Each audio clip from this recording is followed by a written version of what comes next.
भारतीय इतिहास के पन्नों पर ताजमहल को प्यार का प्रतीक बताया गया है। कहा जाता है कि शाहजहां ने ताजमहल को अपनी पत्नी मुमताज की याद में बनवाया था, क्योंकि वो अपनी पत्नी से बहुत प्यार करते थे, जिसकी मौत हो गई थी।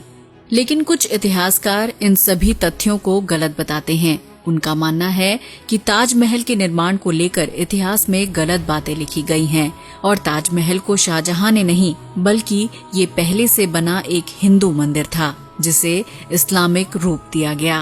प्रसिद्ध शोधकर्ता और इतिहासकार पुरुषोत्तम नागेश ओक ने अपनी शोधपूर्ण पुस्तक में तथ्यों के जरिए ताजमहल के इस रहस्य से पर्दा उठाया। आइए जानते हैं ताजमहल के अविश्वसनीय रहस्य के बारे में। इतिहासकार पुरुषोत्तम नागेश ओक ने ताजमहल के निर्माण को लेकर अपनी पुस्तक में लिखा है कि शाहजहां ने ताजमहल में लूटी हुई दौलत छुपाई थी, इसलिए ताजमहल को कब्र के तौर पर प्रचलित किया गया। उनके मुताबिक अगर ताजमहल मुमताज को दफनाने के लिए बनाया गया होता तो उसे शाही ठाट के साथ किस दिन दफनाया गया, इसका उल्लेख इतिहास के पन्नों पर लिखा जाता। लेकिन मुमताज को कब और किस दिन दफनाया गया, इसका उल्लेख कहीं नहीं किया गया है। शोध के मुताबिक माना जाता है कि शाहजहां ने मुमताज को दफनाने के बहाने आमेर के राजा जयसिंह पर दबाव डालकर उनके महल यानी ताजमहल पर कब्जा कर लिया और खजाना हड़प कर सबसे निचले माले पर छुपा दिया। माना जाता है कि वो खजाना आज ज्यों का त्यों वहीं पर पड़ा है। ओक के मुताबिक शाहजहां के लिए मुमताज कोई मायने नहीं रखती थी, क्योंकि ना तो मुमताज उसकी पहली पत्नी थी और ना ही शाहजहां के जीवन में उसका कोई खास योगदान था, बल्कि शाहजहां के महल में हजारों सुंदर स्त्रियां थीं, तो वो किसी एक पत्नी की मौत का हिसाब क्यों रखेगा। एक तथ्य ये भी है कि शाहजहां ने मुमताज के जीते जी कोई महल नहीं बनवाया, तो उसके मरने के बाद ताजमहल जैसी भव्य इमारत क्यों बनवाएगा। मुमताज की मौत 1631 में बुरहानपुर के बुलारा महल में हुई थी और उन्हें वहीं दफना दिया गया था। लेकिन उसके 6 महीने बाद राजकुमार शाह शुजा की निगरानी में मुमताज का शरीर आगरा लाया गया था। आगरा के दक्षिण में मुमताज का शरीर अस्थायी तौर पर दफन किया गया था और कुछ समय बाद आखिरकार उसे ताजमहल में दफना दिया गया। शोधकर्ता पुरुषोत्तम के अनुसार चूंकि शाहजहां ने मुमताज को दफन करने का स्थान इतना सुंदर बनवाया था, इसलिए इतिहासकार भी मानने लगे कि वो सच में मुमताज से बेइंतहा मोहब्बत करता था। इसलिए उन्होंने ताजमहल को प्रेम का प्रतीक लिखना शुरू कर दिया। आपको ये जानकर हैरानी होगी कि शाहजहां के बादशाह बनने के करीब 2.5 या 3 साल बाद मुमताज की मौत हो गई थी। इतिहास में उन दोनों के प्रेम के बारे में कोई उल्लेख नहीं है। सच ये है कि शाहजहां और मुमताज के प्रेम को लेकर अंग्रेजी शासनकाल में इतिहासकारों ने मनगढ़ंत कल्पना की, जिन्हें भारतीय इतिहासकारों ने विस्तार से लिख दिया।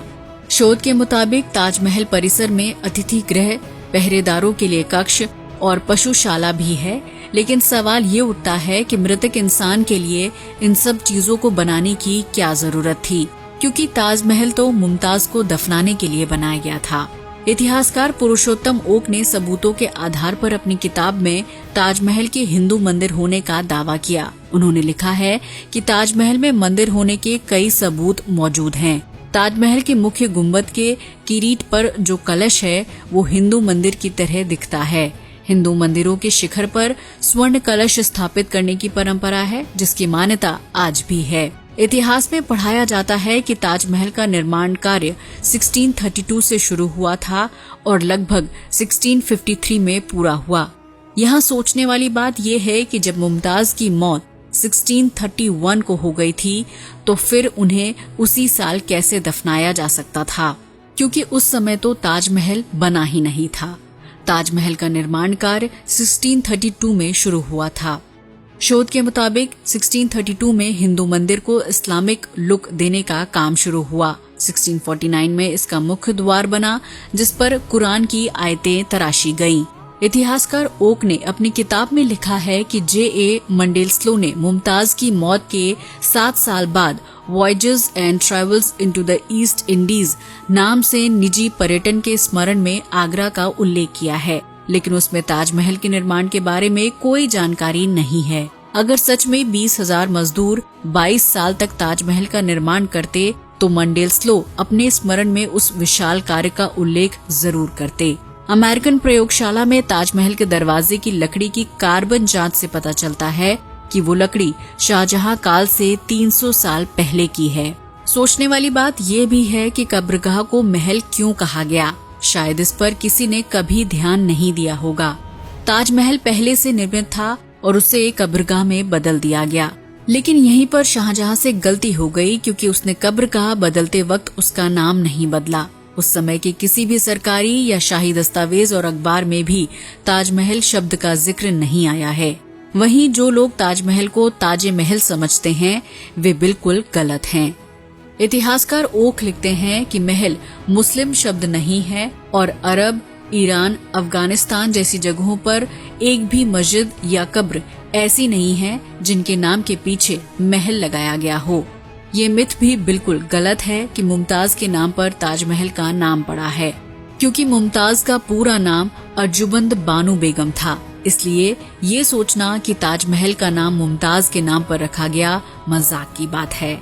विंसेंट स्मिथ अपनी किताब अकबर द ग्रेट मुगल में लिखते हैं कि बाबर ने सन 1630 में आगरा के वाटिका महल में अपने जीवन से मुक्ति पाई।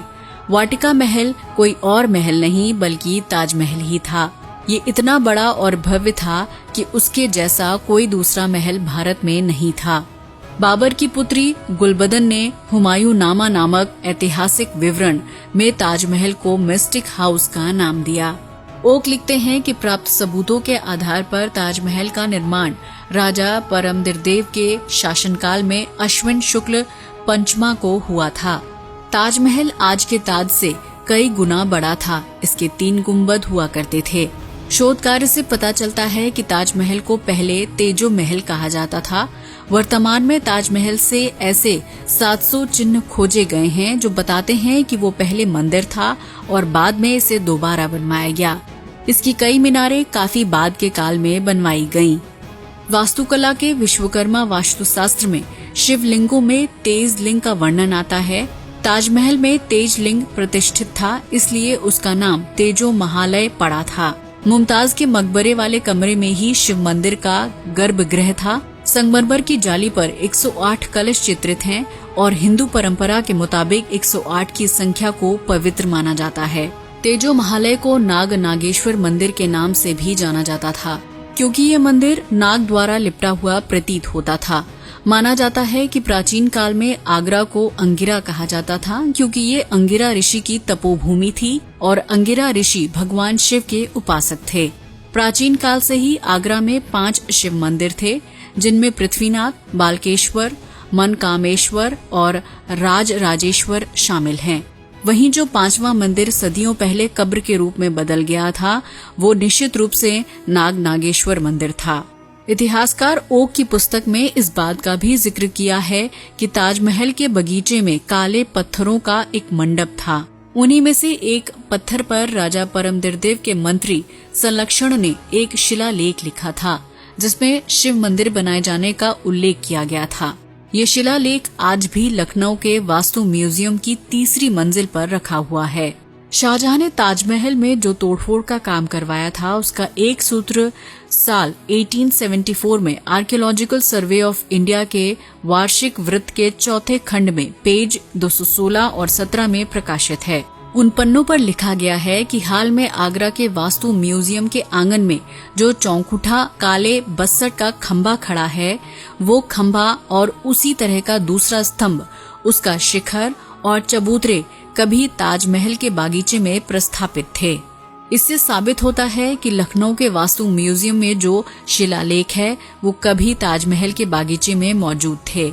वहीं जिन संगमरमर के पत्थरों पर कुरान की आयतें लिखी हुई हैं, उनके रंग में पीलापन है, जबकि बाकी पूरा पत्थर अच्छी गुणवत्ता वाला है। ये इस बात का सबूत है कि कुरान की आयत वाले पत्थर बाद में लगाए गए हैं। ताज के दक्षिण में एक प्राचीन पशुशाला है, जहां तेजू महालय की पालतू गायों को बांधा जाता था और मुस्लिम कब्र में गौशाला होना ना हजम होने वाली बात है।